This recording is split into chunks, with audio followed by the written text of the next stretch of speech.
Kami amati, ya kami cermati. Kebetulan kami juga bergerak di FPPI Forum Purnawirawan Berjuang Indonesia seperti ini. Itu ada divisi intelijennya.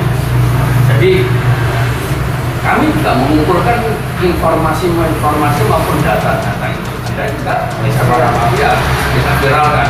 FPPI siap membackup. Kita sikat, kita lipat mereka. Karena dengan penegakan hukumnya lebih bagus, insya Allah negara kita akan baik. Assalamualaikum warahmatullahi wabarakatuh. Sobat Lutfi Info dimanapun berada, welcome to my channel YouTube Lutfi Info, YouTuber santai yang membuatnya terlelap hingga tertidur. Gerakannya seperti badai yang membuatnya terkejut hingga terbangun dari tidur. Salam takdim untuk semua. Assalamualaikum warahmatullahi wabarakatuh. Alhamdulillahirrahmanirrahim. Bersyukur kepada Allah. Allahumma sholli ala sayyidina Muhammad. Wassalatu ala nabi Nabi besar Muhammad sallallahu alaihi wasallam. Alhamdulillah, berjumpa lagi di channel YouTube Lutfi Info dan info politik dan YouTuber siapapun yang menyampaikan kebenaran bukan kebenaran. Alhamdulillah, hari ini Lutfi Info berada di Sidoarjo, tepatnya di kediaman beliau, masya Allah.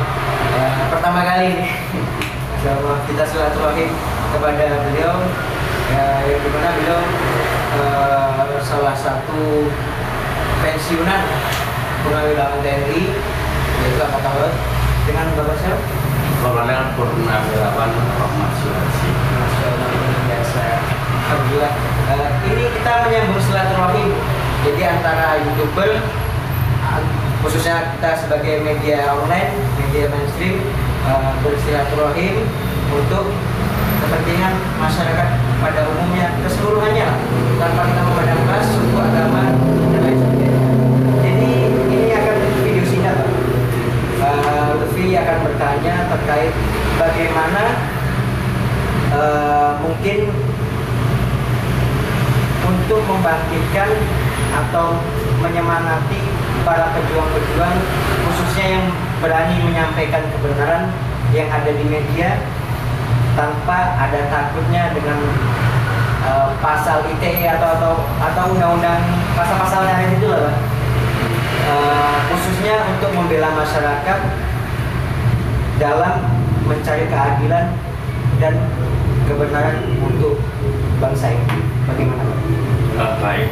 Jadi begini Mas, sekarang ini memang era keterbukaan. Ini ya era kebangkitan kebenaran, sehingga informasi sekecil apapun itu cepat ditangkap oleh masyarakat. Nah, otomatis kok ini tidak perlu tidak perlu gerakan atau upaya-upaya pembelajaran, namun dengan adanya medsos sekarang kita lihat banyak sekali yang dahulu mungkin tidak terbuka, sekarang terbuka dan kita bergerakan yang memang peran seperti Mas Lutfi ini tentunya harus istiqomah. Nah, insya Allah ke depan dengan adanya keterbukaan ini akan terbuka semuanya. Bagaimana selama ini rakyat, mohon maaf, di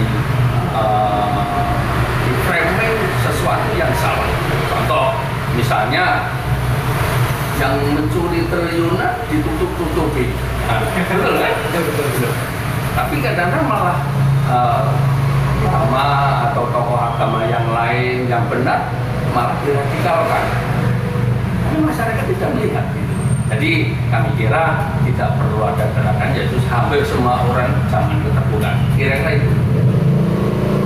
Alhamdulillah, itu poin pertama pertanyaan yang sudah dijawab oleh beliau. Ini poin terakhir Pak. Bagaimana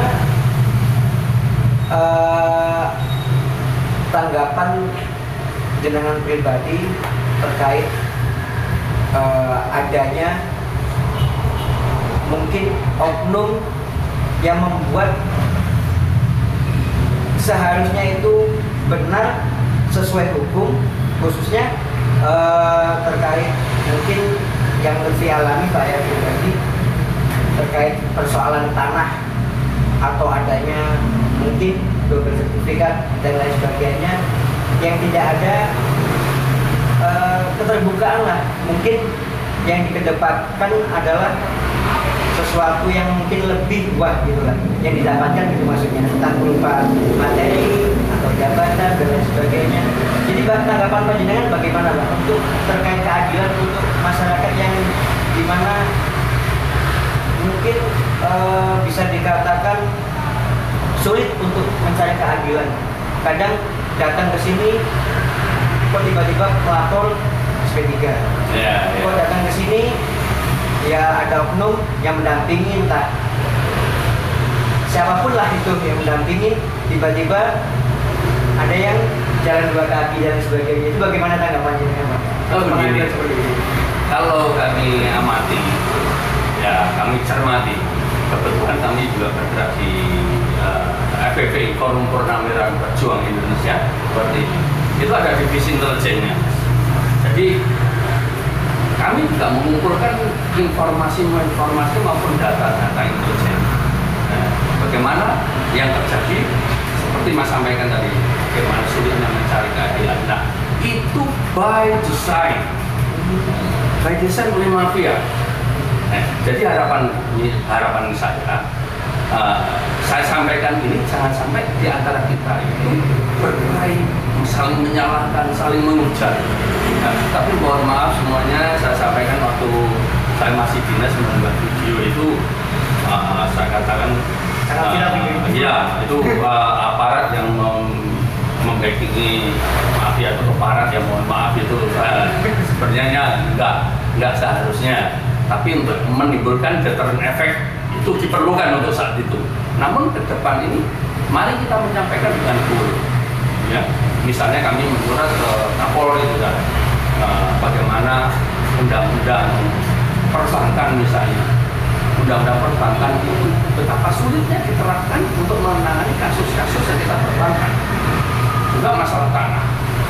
Juga kalau ini masalah tanah ini bagaimana HGU, hanya sebuah HGU yang izinnya hanya membayar pajak tidak boleh, itu melanggar kebun masyarakat yang kadang-kadang sudah ada SKP-nya, ada PPAT, apa ada sertifikat. Contoh di BTA di Barong. Jadi kami menyurat saja. Jadi tidak perlu kita saling menyalahkan gitu. Yang perlu kita sikapi adalah bagaimana mafia itu bergerak, yaitu menggunakan kasihkan pimpinan dengan surat, dengan YouTube, dengan Facebook. Akhirnya mereka akan bergerak sendiri nantinya, insya Allah. Jadi oknum-oknum tadi makin disadari bahwa mereka akan bekerja untuk rakyat. Mafia itu otomatis nanti pucuk pimpinan kita mereka Bapak Presiden, misalnya masalah tanah tadi, HGU itu prioritaskan rakyat. Nah, kalau sampai ada oknum yang tidak membela rakyat, berarti sudah melanggar presiden, melanggar undang-undang pokok pertanahan, melanggar undang-undang perkebunan, itu yang pertanahan, undang-undang perbankan yang diperbankan. Kira-kira itu. Nah, dari perpunya kecerdasan berusaha kita untuk memahami sebuah keterbukaan tadi dengan memahami undang-undang yang otomatis bisa didapatkan dari Google, ya. Itu seperti ini. Jadi kita semuanya berdasarkan pada aturan. Nah, kira-kira gitu. Jadi baik desain oleh mafia, sehingga janganlah kita saling menyalahkan, saling menyalahkan. Yang jelas adalah kesamaan asing untuk masyarakat itu. Alhamdulillah sudah ada 2 poin yang dimana mudah-mudahan bermanfaat khususnya untuk kita pribadi sebagai teman-teman media yang di luar sana itu yang memperjuangkan di media. Ya kita hanya bisa berjuang di skala media aja, yang dimana pada umumnya pada saat ini lebih mengutamakan melihat YouTube daripada mungkin melihat TV ya. Kan sedikit-sedikit berita dari WA, dan kita bergerak di bukan hanya di YouTube, di Instagram juga kita ada, di TikTok juga ada, di Snap video juga ada. Jadi ada video-video yang mungkin singkat-singkat itulah untuk kita memperjuangkan, hanya bisanya seperti itu. Setidaknya perjuangan kita sudah ada di posisi itu. menang atau kalah, yang penting kita tetap berjuang. Mungkin ada pesan terakhir Pak? Pesan saya ya itu HP, medsos keterbukaan, ada undang-undang ITE itu diatur, tapi kami kira asal kita menyampaikan dengan fakta kebenaran, ada dasar hukumnya, sampaikan saja.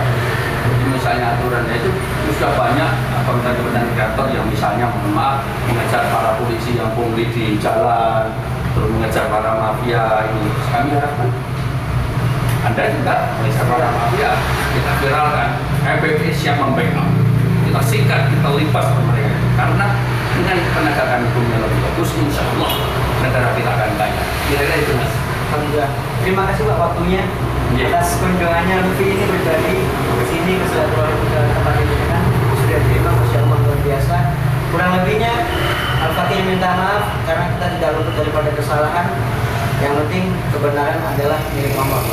Kalau kita benar memperjuangkan kebenaran, bukan pembenaran, insya Allah Allah yang maha besar. Ilaliko, fi'amalillah. Assalamualaikum warahmatullahi wabarakatuh. Waalaikumsalam warahmatullahi wabarakatuh. Bersama kita